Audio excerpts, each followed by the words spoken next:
Então quero convidar os amados irmãos a abrirem a Bíblia juntamente comigo. Abra a palavra do Senhor no livro de Ruth, Ruth capítulo 2, versículo 1. Há 2 cultos atrás nós estudamos o capítulo 1 do livro de Ruth. Aí no culto passado, domingo passado, nós tivemos a visita do líder da Crossover Global, como é que chama mesmo? Me fugiu. O Ken Katayama, aleluia, amém, irmãos? Estava nos visitando, os irmãos lembram bem, né, o nome do pastor. E foi poderoso, foi uma bênção, mas hoje eu quero dar continuidade a essa meditação do livro de Ruth, que é linda, é poderosa. Então quero convidar os irmãos a lerem comigo um trecho desse capítulo 1, desse capítulo 2, versículo 1 do livro de Ruth. Diz assim: tinha Noemi um parente de seu marido, senhor de muitos bens, da família de Elimeleque, o qual se chamava Boaz. Ruth, a moabita, disse a Noemi: deixa-me ir ao campo e apanharei espigas atrás daquele que me favorecer. Ela lhe disse: vai, minha filha. Ela se foi, chegou ao campo e apanhava após os segadores.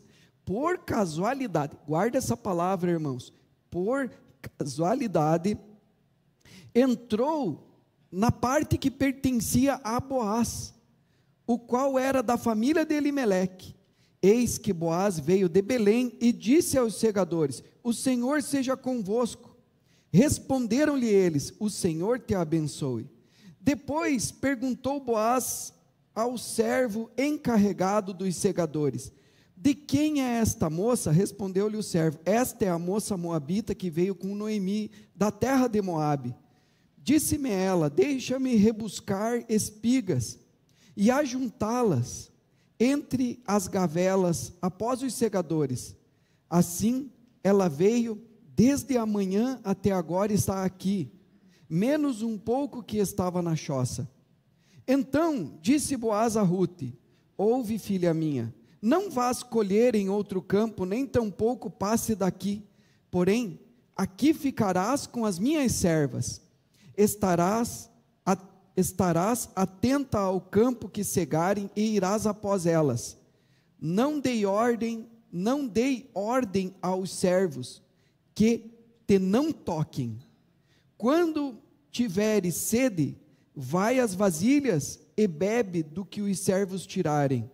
Então ela, inclinando o rosto em terra, lhe disse: como é que me favoreces e fazes caso de mim, sendo eu estrangeira? Respondeu Boaz e lhe disse: bem me contaram tudo o que fizeste à tua sogra, depois da morte do teu marido, e como deixaste a teu pai e tua mãe e a terra onde nasceste, e vieste para um povo que dantes não conhecia. O Senhor retribua o teu feito, e seja cumprida a tua recompensa, do Senhor, Deus de Israel, em cujas asas vieste buscar refúgio. Disse ela: tu me favoreceste muito, Senhor meu, pois me consolaste e falaste ao meu coração, ao coração de tua serva, não sendo eu nem ainda uma de tuas servas. À hora de comer, Boaz disse: chega-te para aqui, e come do pão, e molha no vinho o teu bocado. Ela se assentou ao lado dos segadores, e ele lhe deu grãos tostados e cereais. Ela comeu e se fartou, e ainda lhe sobejou. Levantando-se ela para rebuscar, Boaz deu ordens aos seus servos, dizendo: até entre as gavelas, deixai-a colher e não a censureis. Tirai também dos molhos algumas espigas, e deixai-as para que as apanhe, e não a repreendais. Esteve ela apanhando naquele campo até a tarde, debulhou o que apanhara, e foi quase um efa de cevada. É uma história realmente muito, muito emocionante, irmãos. Nós falamos que ela é como um filme mais direcionado para o público feminino, uma comédia romântica, nós poderíamos dizer. Mas antes de nós entrarmos aqui, irmãos, eu gostaria de saber dos irmãos, para você que é um seguidor comprometido de Jesus, você que deseja seguir e honrar Jesus em todas as partes da sua vida, e se você é um seguidor comprometido de Jesus, como no mundo você conhece alguém, namora e se casa, com essa cultura atual, com essa cultura moderna dos nossos dias, essa cultura de hoje. Como você faz isso? Como você honra a Deus diante dessa situação, nessa cultura de hoje? Algum de vocês aqui notou que isso é complicado? Se alguém notou que é complicado, diga, é complicado. É muito complicado, meus irmãos. Se você acha que é complicado, irmãos, é realmente muito complicado. Como você faz para conhecer alguém, se você é um cristão? E aí eu fui pesquisar, irmãos, porque quem sabe os irmãos precisem de alguma cantada evangélica. Só para descontrair, eu fui pesquisar isso aí, e às vezes os irmãos precisam de alguma cantada cristã, né? De repente você entra num grupo de conexão, e aí você leva uma Bíblia, né? Hoje tem Bíblia de todos os tipos, Bíblia Teen, Bíblia da mulher, Bíblia do homem, Bíblia de estudo, Bíblia daquilo, Bíblia disso. E aí você acha lá uma Bíblia do solteiro. Aí está escrito bem grande, Bíblia do solteiro. Não vai estar escrito Bíblia do virgem, né, irmão? Mas se você não é casado ainda e é crente, é bom você guardar isso aí em nome de Jesus. E aí você chega com a tua Bíblia do solteiro na conexão, para todo mundo ver.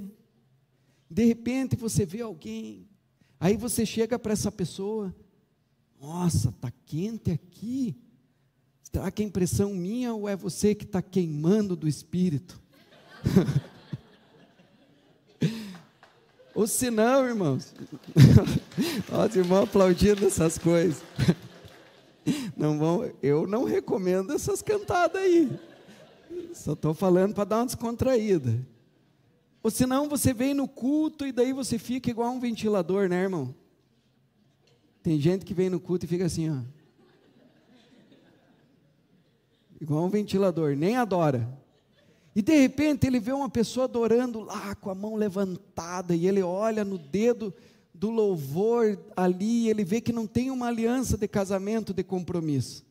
Aí ele fica olhando, ó, a pessoa louvando a Deus, não tem uma aliança. E de repente no final do culto ele chega para a pessoa e diz assim, viu, se você fosse um versículo da Bíblia, eu ia gravar você na minha mente. Vou ficar gravando você. Ou senão, diz para a pessoa assim, viu, por acaso o teu nome é fé? Não, por quê? Porque você é tudo que eu espero há muito tempo na minha vida. E essa é bem bíblica, porque a fé é a certeza das coisas que se esperam e o firme fundamento daquilo que não vemos, né, irmãos? E ali o cara encontrou a fé. Diga misericórdia, né, irmãos? Eu sou ruim para contar piadas, os irmãos riem de amigo querido que são comigo. Misericórdia. Mas só estou brincando, irmãos. Mas na verdade, como você conhece, como você namora e como vocês se casam? Como nós podemos honrar alguém nessa cultura tão complicada dos nossos dias, irmãos? Porque se você percebeu, a visão da cultura nos nossos dias, ela está mudando muito rapidamente com relação ao casamento. A gente vê uma mudança brusca, uma mudança muito forte, bem diante dos nossos olhos, e isso todos os dias. A maioria dos adultos hoje, irmãos, não estão mais priorizando o casamento, não estão buscando mais se casarem. Os valores realmente estão mudando. um pastor norte-americano, ele disse que nas últimas 5 décadas, os casamentos diminuíram quase 60% nos Estados Unidos. E eu acredito que no Brasil não deva ser muito diferente.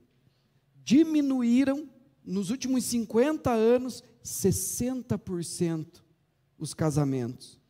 Outra coisa que é bem preocupante, irmãos, é que 63% dos homens com menos de 30 anos estão escolhendo intencionalmente serem solteiros e permanecerem solteiros. Eles intencionalmente estão escolhendo ficar sentados no banco. E aí, se você está indo para algum lugar onde esses homens de 30 anos para baixo estão, e você perguntar, mas o que essa turma aí está pensando? A gente pode meditar o que eles estão pensando, irmãos. Eles estão dizendo assim: nós gostamos de liberdade. E além disso, para que eu vou comprar uma vaca se o leite é de graça? Diga misericórdia. Casamento e namoro é um incômodo, parece que eu estou indo para uma entrevista de emprego. Então eu quero ter a minha liberdade. E eles não estão mais querendo se casar. E a gente pode ser adultos aqui para conversar sobre o que eles podem estar dizendo, irmãos, no caminho da vida deles, o caminho que a maioria dos homens está percorrendo nos nossos dias. E então a gente vai para um outro grande problema. Nós vemos que 77% das pessoas preferem viver com os seus parceiros antes do casamento. Essa é uma pesquisa baseada nos Estados Unidos, mas eu acredito que no Brasil deva ser semelhante, irmãos. Não parece estar muito diferente. Essa é a sensação que nós temos nos nossos dias, inclusive dentro da igreja. 77% das pessoas preferem viver com seus parentes antes do casamento.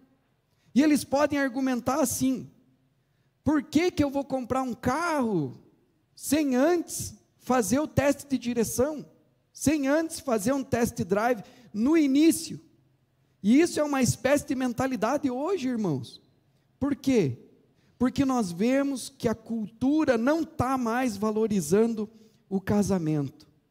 O casamento parece não ser mais importante, as pessoas estão evitando, adiando, e ainda assim, irmãos, mesmo diante disso, dessa mentalidade moderna, as pessoas, quase todo mundo, via de regra, quer conhecer alguém especial, tem o desejo de conhecer íntimo, talvez em alguns inconsciente, mas tem o desejo de conhecer alguém especial para compartilhar a vida.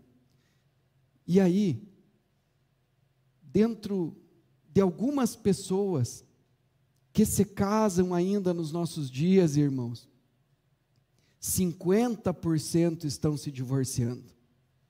É muito divórcio.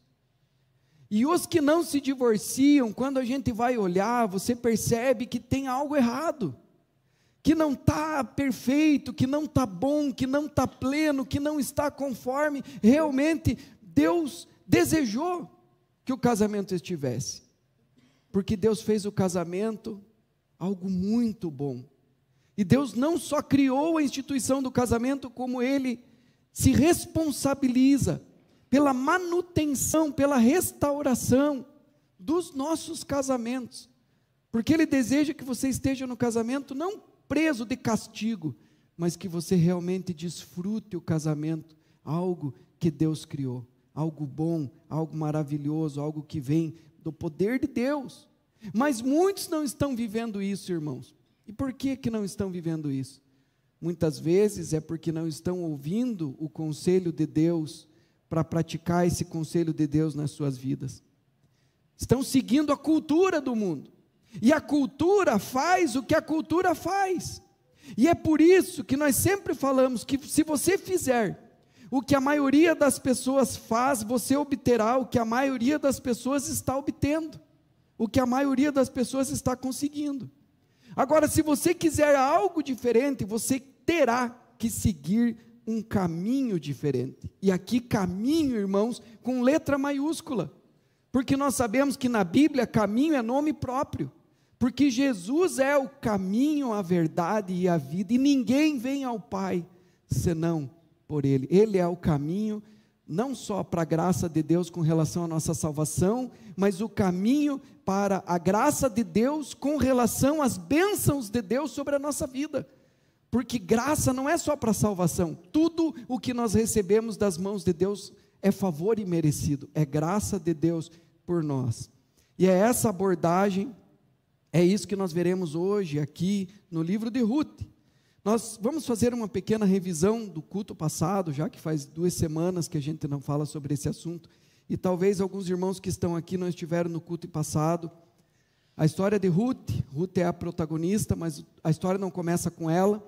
A história começa com uma família de 4 pessoas que se muda de Belém, da casa do pão, do povo de Deus, para uma cidade chamada Moabe, que é uma cidade que Deus disse para eles não irem, que Deus disse que não era para eles se casarem com aquelas pessoas. E a Bíblia diz isso, que nós não devemos, nós que cremos, nós que servimos ao Senhor, nós que desejamos honrar ao Senhor com as nossas vidas, não devemos nos prender a um jugo desigual com os idólatras, com os incrédulos, com os que não honram e não servem a Deus. E o Senhor disse que aquela cidade, irmãos, está no Salmo, era o lavatório dos seus pés. Então era uma cidade impura, uma cidade pervertida, uma cidade de pessoas desobedientes a Deus, que não fazem a vontade de Deus, e que serviam a um Deus chamado Quemós. Eles se originaram por um incesto. Ali deu origem a essa nação, a essa cidade, e eles serviam a esse Deus Quemós, e eles ofereciam os pequenos em sacrifício a esse Deus. Eles ofereciam bebês em sacrifício a esse Deus. Por isso Deus disse para eles: não vão para lá, não se casem com esse povo, com gente desse povo aí. E eles foram. Eles quiseram fazer aquilo que era certo aos seus próprios olhos, porque o marido aqui, o pai, diante de uma circunstância, de uma seca que se abateu sobre a terra, ele quis salvar a família daquela seca, e ele então não consulta a Deus, e ele faz o que é certo aos seus próprios olhos. Quantas vezes, irmãos, nós mesmos sendo crentes, fazemos o que é certo aos nossos próprios olhos, e não o que a palavra do Senhor nos recomenda? E eles saem de Belém, da casa do pão, e vão para Moabe, onde Deus disse que não deveriam estar. Mas aquilo que eles queriam preservar, a família, salvar a família, acontece algo terrível. Exatamente o contrário. Não sai como eles haviam imaginado, as coisas não saem bem. O marido morre e os 2 filhos morrem. Mas antes dos filhos morrerem, por eles terem ficado lá cerca de 10 anos, os filhos acabam se casando com mulheres moabitas. E muitas vezes, irmãos, preste atenção nisso, quando os pais se desviam, os filhos acabam se desviando também. Nós pais temos uma grande influência sobre os nossos filhos. E o desvio dos pais aqui originou que os filhos casassem com mulheres moabitas. O marido morreu, e Noemi e os filhos ficaram lá quase 10 anos. Por que eles ficaram lá quase 10 anos? Com certeza, os filhos estavam apegados já naquela cultura e não queriam vir embora. Talvez, conjecturando, irmãos, Noemi até quis voltar. Meu Deus, isso está tudo errado, isso aqui não é a nossa cultura, meus filhos estão nesse mundo. Talvez ela quis voltar, mas não voltou. Por que não voltou? A Bíblia não diz, irmãos, talvez por isso. Porque os filhos queriam ficar lá, os filhos queriam ficar morando lá, os filhos quiseram contrair casamento com mulheres moabitas, e eles faleceram. Muitas vezes, irmãos, quando acontece isso, Deus trabalha, porque o Espírito Santo trabalha na vida do sem igreja, convencendo do pecado, da justiça e do juízo. É o Espírito Santo que nos convence do pecado, da justiça e do juízo. E nesse momento, nós vemos aqui uma semelhança com a parábola de nosso Senhor Jesus, a parábola do filho pródigo. Diz a Bíblia que o filho pródigo cai em si e diz: eu vou voltar para a casa do meu pai, porque na casa do meu pai até os servos têm abundância de pão. Ele está lá, ele está desviado, ele está no mundo, assim como essa família estava em Moabe, e de repente, diante de tudo que aconteceu, do fundo do poço, ela cai em si. E ela diz: meu marido morreu, meus 2 filhos morreram, estou aqui desamparada com as minhas 2 noras, mas em Belém tem pão, eu vou voltar para Belém. E isso é uma figura do arrependimento, desse movimento, de nós nos arrependermos dos nossos pecados. E arrependimento é isso, irmãos. Arrependimento e conversão são sinônimos na Bíblia. Quando você se converte, você se arrepende dos pecados e você vira as costas para o que não é da vontade de Deus, você vira as costas para o lugar aonde Deus não quer que você esteja, você vira as costas para relacionamento que Deus não quer para você, e você deixa para trás, e você vai na direção de Deus. Isso é conversão, isso é arrependimento, esse movimento que nós precisamos fazer por meio da fé, irmãos. E ela sai de Moabe. Uma das noras, órfã, volta e fica em Moabe, mas a outra nora, Rute, a acompanha. E aí, nós temos aqui, irmãos, uma mudança na história, porque nesse momento, Rute faz uma declaração que faz toda a diferença, e ela não só declara, como ela age.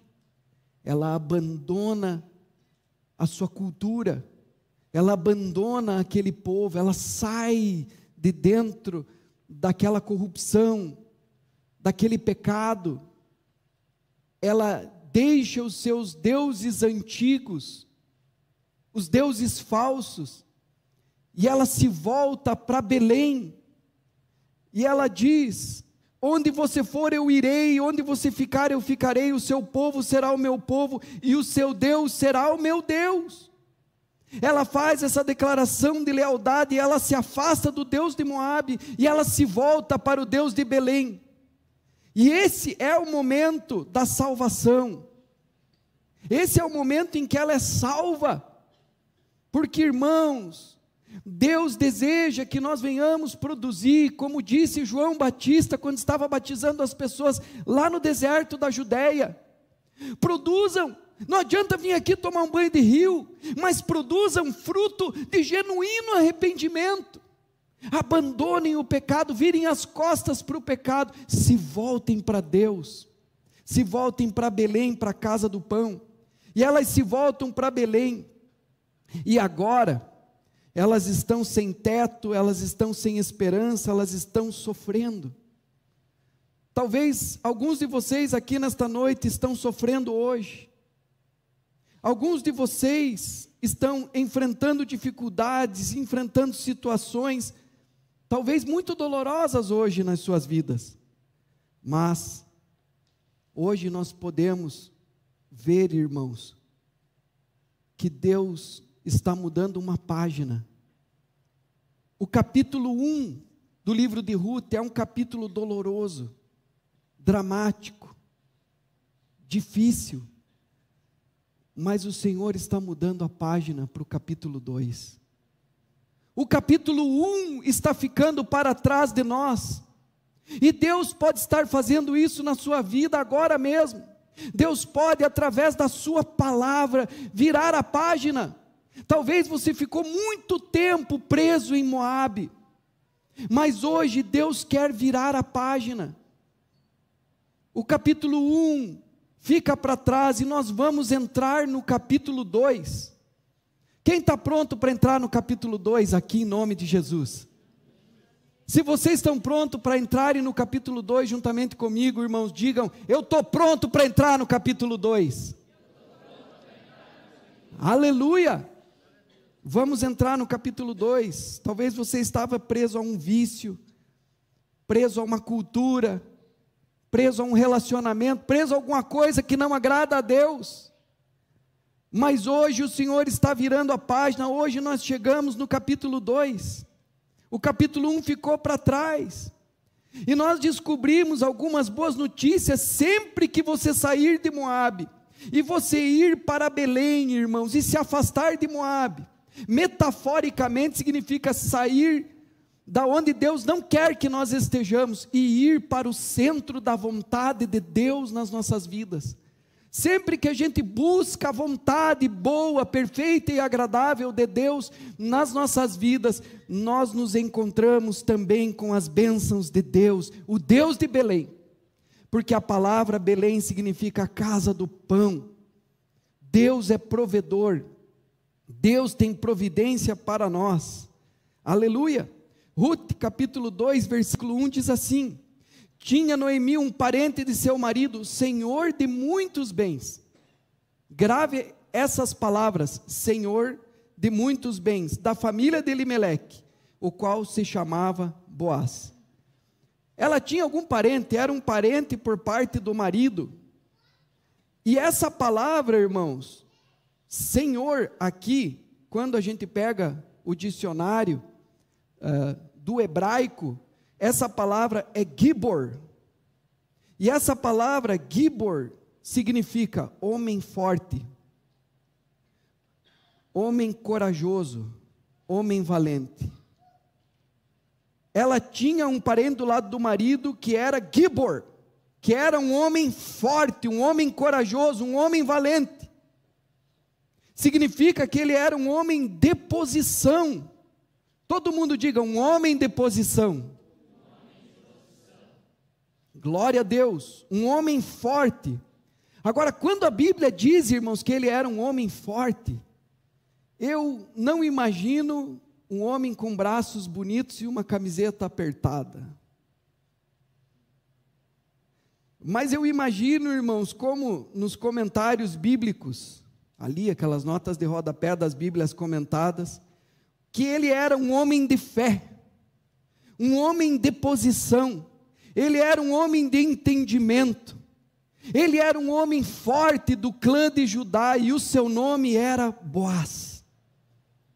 Um homem forte significa aqui um homem de posição, significa que ele tinha força, integridade, significa que ele tinha caráter, significa que ele tinha respeitabilidade. E também, não casualmente, irmãos, ele era um homem rico. Por que não casualmente, pastor? Porque sempre que você olhar para uma pessoa bem-sucedida, e você estudar a vida dessa pessoa, você olhar a trajetória dessa pessoa, você olhar os processos dessa pessoa, você vai ver que ele chegou aonde chegou, não por acidente. Pode ter chegado lá através dos milagres, das bênçãos, do sobrenatural de Deus, sim. Mas existiram atitudes, escolhas que o conduziram para atrair a bênção e o favor de Deus sobre a sua vida. Gibor, um homem forte. E aí diz ali o texto que ele era um homem de bens, de posses. E essa palavra é Shahil. Gibor Shahil. Shahil significa força, poder, habilidade, eficiência, fartura. Na verdade, irmãos, ele era um homem rico. Literalmente significa isso. Ele era um homem de propriedade que tinha propriedades. Ou seja, um homem de princípios, de propriedade, que tinha propriedades. Ele era um homem rico. Se vocês me permitirem brincar um pouco com isso, irmãos, um momento aqui, eu diria, senhoras, irmãs, que um homem de posição é muito melhor do que um homem sentado. Vocês concordam comigo?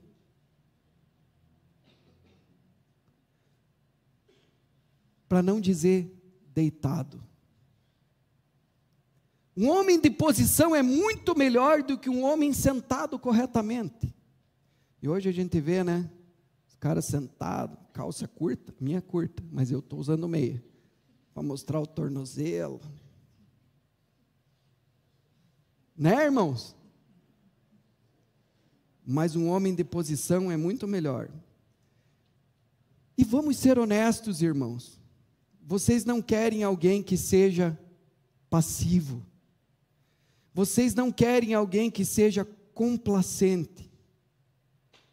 Vocês querem um homem que esteja de pé. Querem um homem de pé ou um homem sentado? Participem. Hã? Vamos ser honestos, irmãos. Honestidade, gente. Quem quer um homem deitado, sentado? Quem quer um homem de pé? Ó, mas está muito fraco, os irmãos estão muito tímidos. Um homem com uma ética de trabalho, um homem com alguma direção e propósito. Irmãos, ele pode não possuir nada, pode não ter nada, mas está buscando, ou pelo menos tem um emprego, ou está buscando. E eu pergunto para vocês, e aqui metaforicamente para os homens também, porque a gente tem que encarnar a palavra de Deus, amém, irmãos? Quando a Bíblia fala sobre o amor e as características do amor, eu sempre digo para os irmãos, coloca o teu nome aqui. A Bíblia diz, o amor é paciente, o amor é benigno, o amor tudo sofre, o amor persevera, o amor não se conduz inconvenientemente, coloca o teu nome. O Pedro é assim, e assim, e assim. Então eu peço a participação dos irmãos agora. O que você quer, irmãos? Quer um Boaz? Que aqui a gente está falando do Boaz. Boaz é um homem de pé. Vocês querem um Boaz? Se vocês querem um Boaz, diga, eu quero um Boaz. Está muito fraco, irmãos, tem que tomar posse das bênçãos de Deus. Amém? O negócio aqui é culto. Então tem que tomar posse das bênçãos de Deus. Quem quer um Boaz, diga, eu quero um Boaz. Aleluia, melhorou, mas tem uns irmãos distraídos, vou dar mais uma chance. Quem quer um Boaz, diga, quero um Boaz.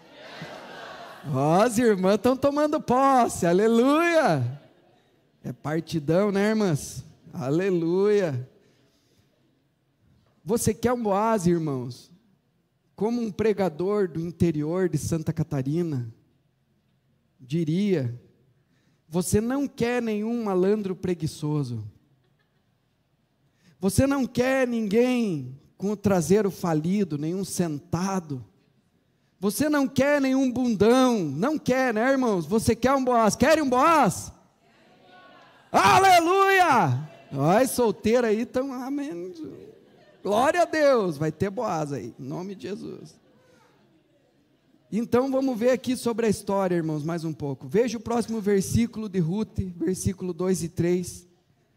Ruth, a moabita, disse para Noemi, vou resumir um pouco, disse para Noemi, deixe-me ir aos campos para pegar os grãos que sobrarem atrás de alguém que me favorecer. Noemi disse a ela, vá minha filha, vá trabalhar, e Ruth saiu. Por acaso, será que é por acaso, irmãos? Por acaso, diz aqui o texto sagrado, entrou em um campo e começou a espigar atrás dos ceifeiros. Pastor, o que significa isso? É colher, irmãos. Em Levíticos, capítulo 19, a gente lê sobre isso, quando Deus fala, e aqui a gente pode perceber um pouco a visão de Deus sobre essa questão social. Porque Deus diz em Levítico, e aí essa instrução vem de lá, da lei de Deus, que quando eles fossem colher, se caísse alguma coisa no chão, não era para juntar, era para deixar para as viúvas, para os pobres, para os necessitados, para os que não conseguiam ter o que todo mundo tinha. Era como um banco de alimentos de Deus, um refeitório, para que Deus pudesse cuidar daqueles que não têm o que todo mundo tem. E aí a gente já vê a mente de Deus, tipo assim, estou com fome, me dê comida. Nós temos trabalho aqui. Quer trabalhar?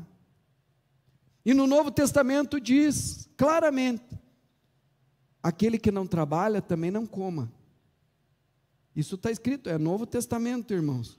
Aliás, tudo que está ensinado no Novo Testamento, a gente já vê no Antigo, já é um ensinamento no Antigo. E então era isso que Ruth estava fazendo quando viúva. Ela saiu e colheu, e ela pegava o que sobrava. Para que a gente veja o próximo versículo, como Ruth foi e colheu os grãos dos ceifeiros, e a gente perceba, irmãos, o que aconteceu e como aconteceu. Eu digo para os irmãos, aconteceu o que aconteceu e aconteceu como aconteceu. Não tem muita explicação, é assim que Deus faz. Nada acontece por acidente em nossas vidas, irmãos. Nada, guarde isso. Via de regra, quando você olha para uma vida de uma pessoa bem-sucedida, e você vê a trajetória da pessoa, você vê que foram as escolhas da pessoa que a conduziram a uma vida abençoada.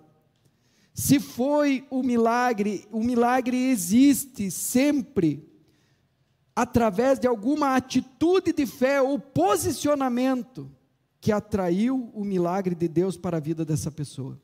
E quando a gente olha para o livro de Ruth, nós vamos notar que nesse livro, irmãos, não existem muitos milagres sobrenaturais de Deus.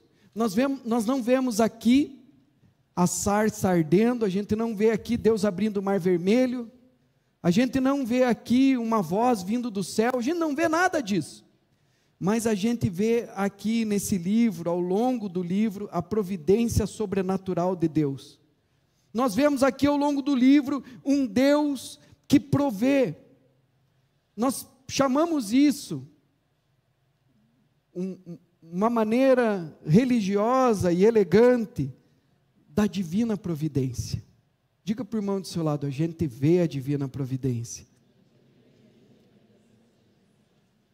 E essa palavra divina providência, irmãos, é para dizer que Deus usa as circunstâncias. Quando você vem para Belém, no sentido metafórico, a casa do pão, neste lugar da obediência a Deus, Deus provê, Deus abençoa, Deus cumpre e faz aquilo que Ele disse que faria. Quando nós estamos no centro da vontade de Deus, Deus nos abençoa. E você pode achar, mas pastor, é tão difícil. Mas quando você vai para Belém, irmãos, a Bíblia diz que tudo é possível ao que crê, porque para Deus não existem impossíveis, e Deus trabalha por meio das circunstâncias. E aí, como que acontece? Às vezes, a pessoa conhece alguém que leva para outro lugar e que leva para a bênção de Deus. E se eu perguntasse para alguém aqui nessa noite, irmãos, depois do culto, vem aqui dar um testemunho se isso aconteceu na sua vida, eu creio, ia fazer uma fila aqui, de pessoas que foram alcançadas e abençoadas pela providência divina. Em Romanos, capítulo 8, versículo 28, diz que todas as coisas conjuntamente cooperam para o bem daqueles que amam a Deus, daqueles que são chamados segundo o seu propósito. E eu quero ler esse texto junto com os irmãos para despertar a fé.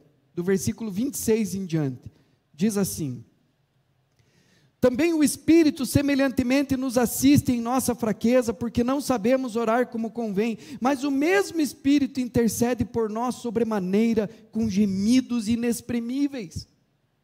É quando você vem para Belém, para a casa do pão, você tem uma cobertura espiritual, porque o próprio Espírito Santo, irmãos, começa a interceder por você. Deus começa a se mover nas circunstâncias da sua vida, Deus começa a abençoar a sua vida, segundo o propósito que Deus tem para você. Versículo 27 diz: e aquele que sonda os corações sabe qual é a mente do Espírito, porque segundo a vontade de Deus é que intercede pelos santos. Veja, o Espírito Santo intercede pelos santos. Pastor, quem são os santos? Os santos são aqueles que saíram de Moabe, irmãos, e estão santificando as suas vidas, estão indo na direção de Belém. Diz aqui o texto sagrado, que Ele intercede por nós sobremaneira com gemidos inexprimíveis. E aí o versículo 28 diz assim: sabemos que todas as coisas cooperam para o bem daqueles que amam a Deus, daqueles que são chamados segundo o seu propósito. Deus usando as circunstâncias. Porquanto aos que de antemão conheceu, também os predestinou para serem conformes à imagem de seu Filho, a fim de que ele seja o primeiro entre muitos irmãos. E aos que predestinou, a estes também chamou, e aos que chamou, a estes também justificou, e aos que justificou, a estes também glorificou. Que diremos, pois, à vista destas coisas?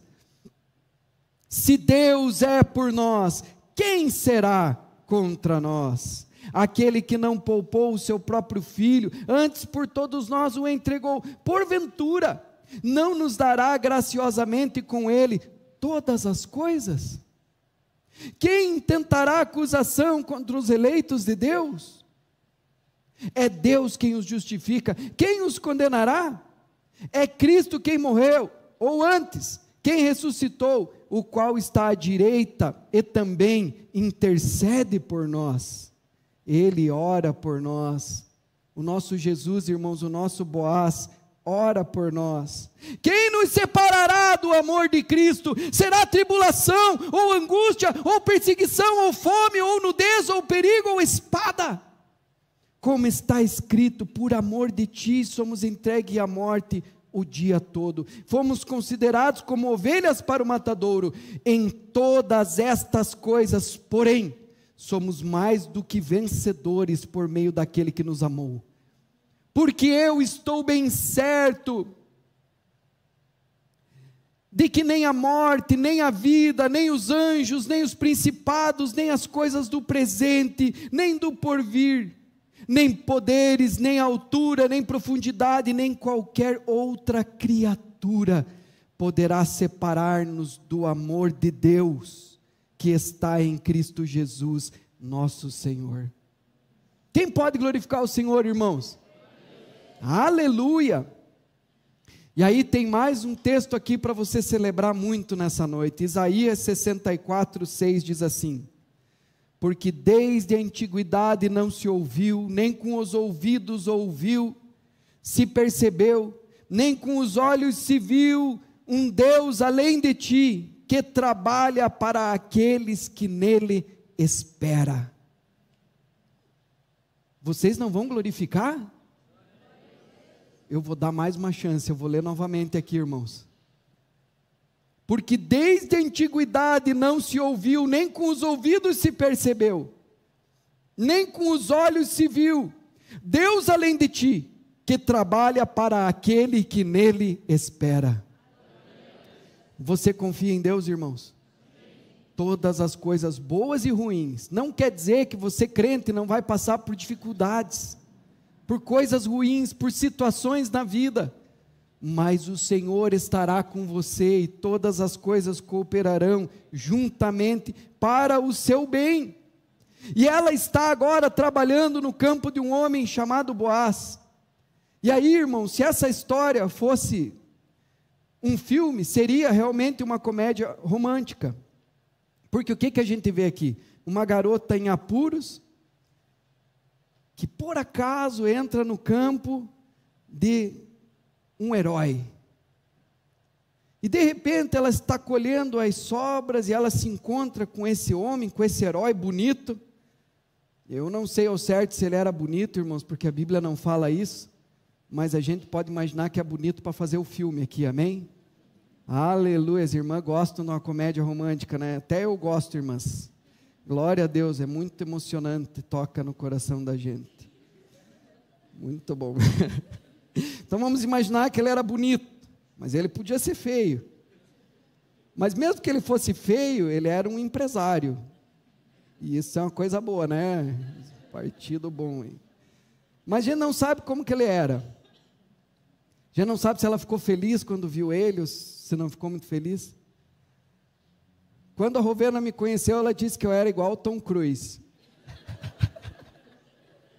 Brincadeira, ela não disse isso. Ela disse que as meninas lá falaram, tem um gatinho, não sei o que lá. E aí eu estava passando de Fiorino, e foi bem isso que ela disse, a primeira vez que ela me viu. Disse que eu estava passando com a Fiorino, a gente tinha uma lavanderia aí, e eu era o motorista, e eu estava com o cabelo desgrenhado, eu usava um óculos tipo Harry Potter, e as meninas falaram, olá, aquele lá, o Alex. E ela olhou, mas é aquele ali, o Alex?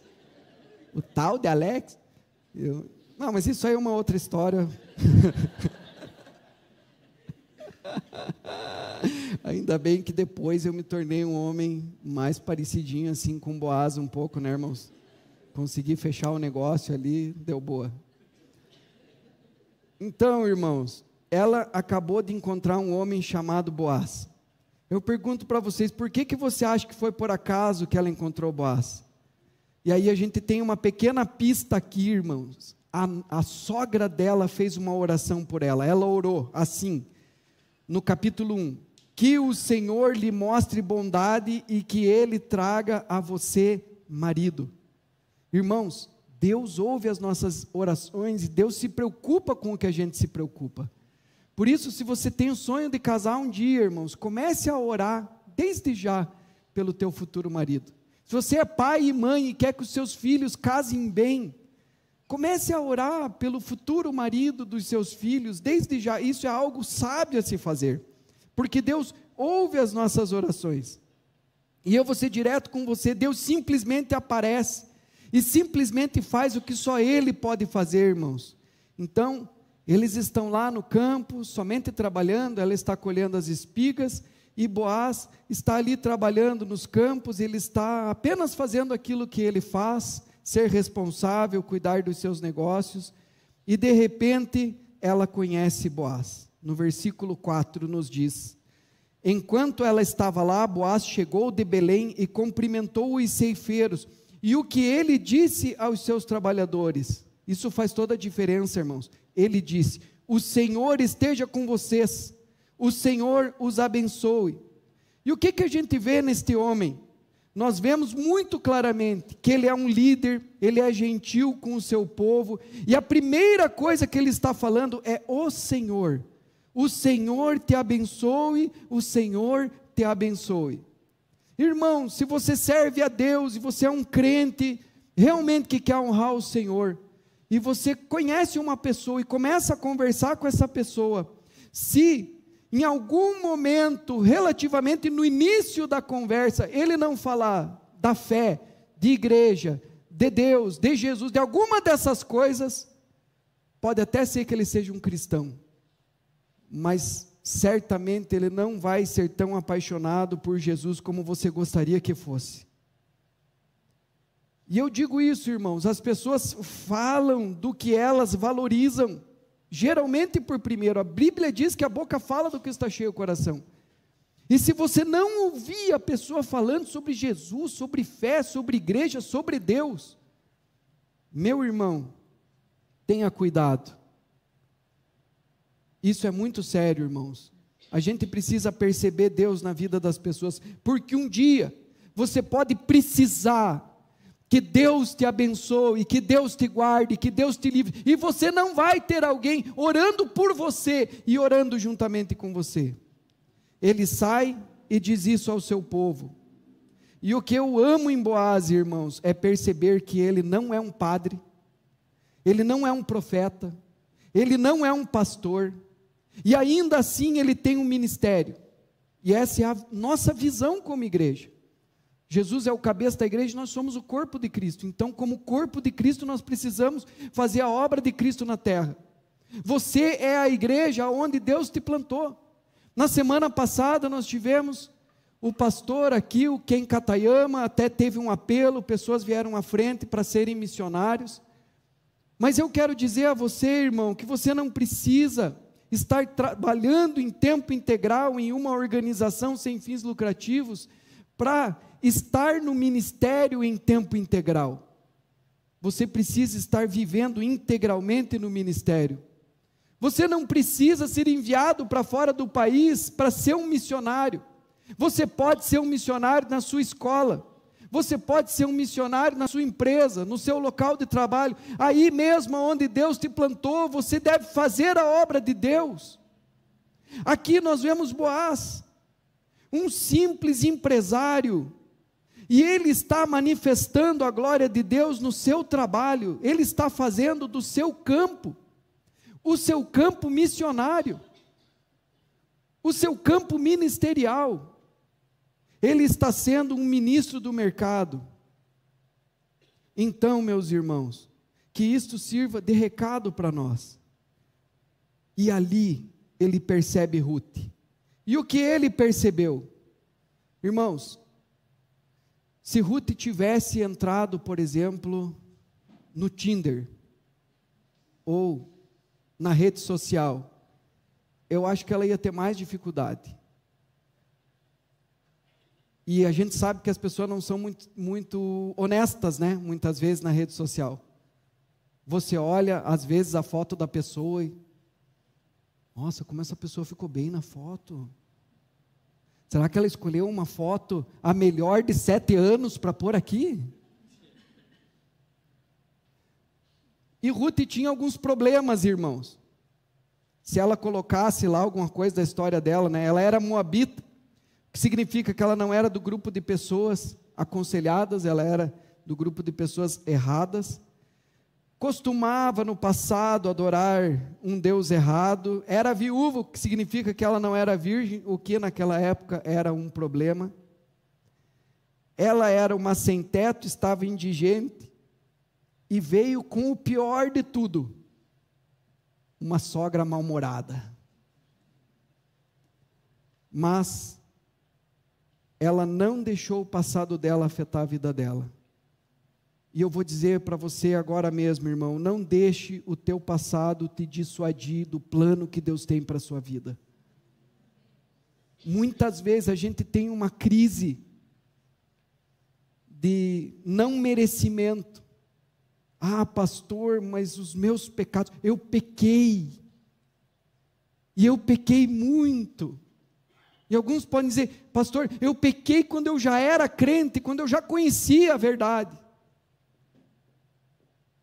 Ou talvez você possa dizer, pastor, eu pequei no ministério, exercendo o meu ministério na igreja, servindo na igreja, eu pequei.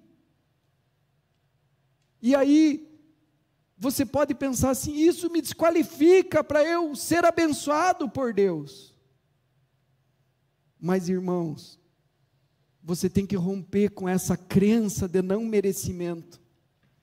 Porque na bem da verdade, nós não merecemos nada, meus irmãos.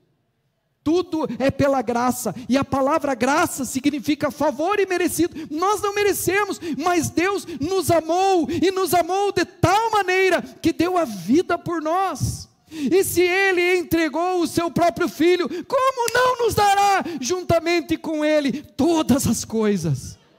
Aleluia! Esse é o Deus que nós servimos. Não importa de onde você veio, você tem que se arrepender dos seus pecados e se voltar para Belém. E todas as vezes que você se volta para Belém, você entra no lugar da vontade de Deus, do centro da vontade de Deus, aonde você é abençoado, o teu propósito de vida é abençoado, aquilo que Deus quer fazer através de você, a tua prosperidade é abençoada. Porque prosperidade, irmãos, não é finanças. Pode envolver finanças, sim, porque isso é um dom de Deus também, sim, mas prosperidade é alguém romper no propósito que Deus tem para ela nessa vida. Quando você cumpre o propósito de Deus na sua vida, sendo obediente a Deus, você deixa um legado existencial, eterno, que não vai se corromper, irmãos, que não vai ficar aqui, que não é rasteiro, que não é baixo, porque tudo dessa vida, irmãos, vai ficar aqui. E se nós buscarmos em primeiro lugar o plano de Deus, o reino de Deus, o propósito de Deus, essas coisas terrenas nos serão, segundo a palavra de Deus, acrescentadas. O que vestir, o que comer, às vezes essa é a nossa preocupação. Isso vai ser acrescentado, irmãos, e Deus nos abençoa. Então a gente vê o que aconteceu aqui. Eles vão se encontrar e Boaz chega para o capataz e diz, aí, quem que é aquela moça ali que eu estou vendo? Tipo nos dias de hoje, quando a pessoa vai dar uma stalkeada, né, que dizem lá na rede social. Mas eu diria assim, stalkear é perseguir. Eu fui olhar no dicionário, mas o que é stalkear? Fiquei perguntando para minha filha. Às vezes ela diz, estão me stalkeando aqui. E aí eu fui ver que é melhor assim, irmãos. A pessoa vai dar uma rastejada na rede social do outro lá. para dar uma olhada. Então naquela época ele chama o capataz, quem que é aquela moça, da onde que ela é, qual que é a história dele, e ele começa a falar, essa moça é aquela que veio com Noemi, conta a história, e ela chegou aqui, e ela está colhendo, e ela está trabalhando duro, desde que ela chegou aqui ela está trabalhando duro. E aí, senhores, nós vemos algumas qualificações, algumas qualidades aqui de Noemi. O que você procura, meu irmão, em uma mulher de Deus? E a gente vê em primeiro lugar, irmãos, que ela é uma mulher fiel a Deus. Ela vira as costas para Moabe, ela abandona o Deus de Moabe e ela se volta para o Deus de Belém. Ela é leal e fiel a Deus. Segunda coisa, nós vemos, ela é leal à sua família. Orfa volta, Noemi é fiel e leal à sua família. Ela segue. A terceira coisa que vemos é que ela é uma trabalhadora. Ela é uma batalhadora. Ela não murmura, ela não fica reclamando, ela não cai de joelhos diante das circunstâncias. Não, ela levanta cedo. Ela vai trabalhar, ela diz assim, eu vou colher espigas, e a sogra diz, vai minha filha, vai trabalhar, e ela vai, ela levanta cedo, ela é uma batalhadora, irmãos. E a quarta coisa, é finalmente ela honra a Deus moralmente, antes de tudo. Ela é fiel a Deus, ela honra a Deus moralmente. Por que nós sabemos disso, irmãos? Porque as viúvas naquela época muitas vezes acreditavam que se elas entrassem numa situação de viuvez, muitas acreditavam nisso, elas teriam que se tornar prostitutas para poder comer. Mas Ruth não faz isso. Ela não faz. E aí, novamente eu falo, se você quer ser diferente, você tem que fazer coisas diferentes. Você tem que servir a Deus, você tem que ser fiel às pessoas que você ama, ser um trabalhador esforçado, desejar honrar a Deus vivendo uma vida que o agrade moralmente. E o texto continua, irmãos, dizendo que Boaz disse, ouça minha filha, fique aqui conosco quando você colher os grãos. Agora, observe isso, irmãos, ele diz, não vá para nenhum outro campo. Eu avisei os rapazes para não tratá-la rudemente. Em outras palavras, ele está dizendo, eu avisei para que eles não sejam inapropriados com você. Então observe, ele está servindo a Ruth, e ele está protegendo a ela, e ele diz, sirva-se de água, a água que eles tirarem, você pode se servir,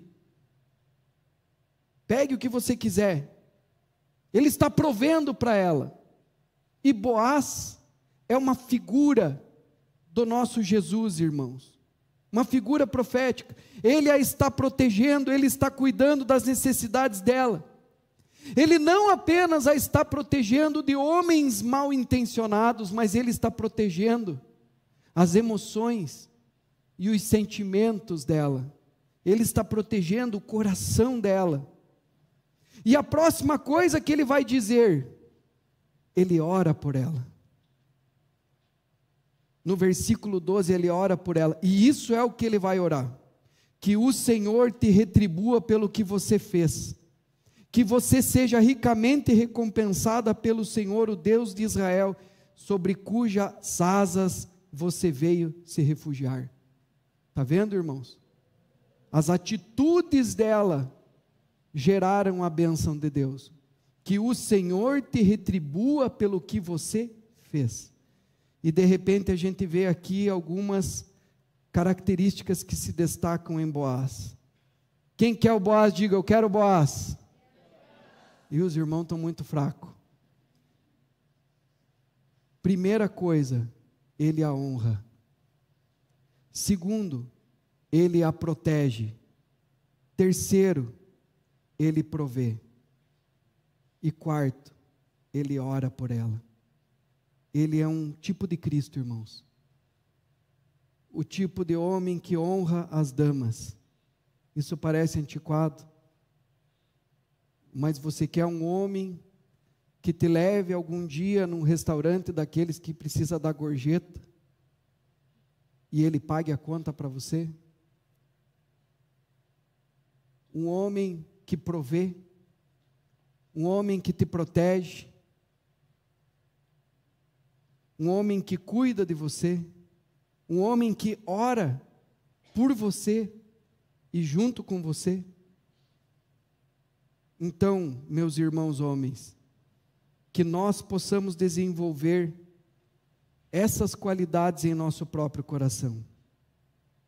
Que você seja um homem que honra a sua mulher, que proteja, que seja uma bênção para ela. E a gente vai ver, irmãos, o que acontece em seguida. E a história fica muito emocionante. Mas eu quero contar já com os irmãos em pé. Vamos nos pôr em pé, irmãos? Na hora da refeição, Boaz diz: vem aqui comer um pouco de pão. Preste bem atenção. Vem aqui comer um pouco de pão e mergulhe no vinagre de vinho o seu pão e coma. O nosso Senhor Jesus nos chama para a mesa dele, irmãos, e nos dá o pão e o vinho. A Bíblia diz: eis que estou à porta e bato. Se alguém ouvir a minha voz e abrir a porta, eu entrarei em sua casa, cearei com ele e ele comigo. Eu quero dizer para você, meu irmão, que é o Senhor quem está nos chamando para a sua mesa. Nós não vamos participar da nossa mesa, porque aqui nós somos muito parecidos com Ruth. Nós também éramos moabitas, nós também pecamos contra o Senhor, nós também chegamos a Ele sem ter nada que nós pudéssemos oferecer a Ele, que Ele já não tenha. Nós não temos nada para oferecer. A gente vem para o banquete, a gente vem para essa mesa, para essa ceia, com as mãos vazias. E tudo que Ruth recebeu, ela recebeu dali para frente, e ela recebeu do Senhor. Também nós tudo recebemos do nosso Deus que é bom, recebemos da bondade, do amor, de um Deus gracioso que nos ama. E hoje, irmãos, ainda que você tivesse no passado uma crença de não merecimento, saiba que você é filho, filha de Deus. O Senhor vê você vindo ao longe, diz a palavra do Senhor, que Ele sai ao teu encontro, Ele te abraça, te acolhe, te recebe, coloca um anel no teu dedo, te dá vestes novas. Diz você: meu filho que estava morto, que reviveu, meu filho que estava perdido e foi achado. E o Senhor celebra, e o Senhor faz uma ceia. Quando o Senhor entra em nossa casa, irmãos, Ele serve a ceia, Ele provê, Ele abençoa, Ele nos honra, Ele cuida de nós, Ele nos protege, porque Ele é o nosso Deus. Esse é o nosso Boaz. O Senhor quer que nós sejamos semelhantes a Ele, irmãos.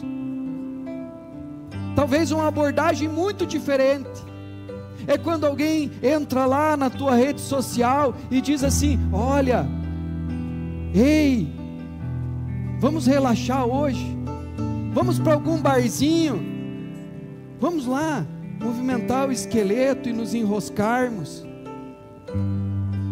Depois eu me levanto, depois eu me coloco em pé, depois eu me endireito, e aí eu vou ser um marido para você, eu vou ser um homem para você. Que é isso, irmãos?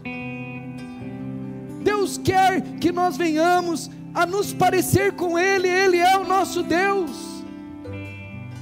Então, meu irmão, minha irmã, você que está aqui, aceite o convite, venha para Belém, venha para o centro da vontade do Senhor e faça o que a palavra diz para você fazer, para que você possa ser transformado pela renovação da sua mente, a fim de que você experimente, como está escrito, a boa, perfeita e agradável vontade de Deus.